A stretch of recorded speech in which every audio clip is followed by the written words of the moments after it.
जी हमने नतिया गली में जिस होटल में कमरा लिया, अक्सर आप लोगों ने वीडियोस में देखा होगा ना। ये देखें, ये देखो। उसे मुझे डरा दिया। तो भाई ये देखें, खान साहब जो है इसको कुछ खिलाने लगे हैं।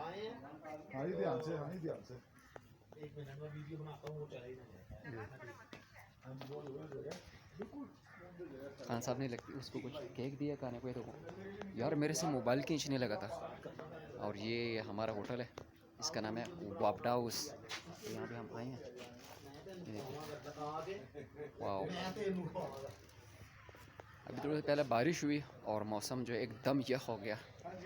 और अब जो है डॉक्टर साहब उसको कुछ खिला रहे हैं। ये देखें, रश नहीं है यार, बिल्कुल नॉर्मल है।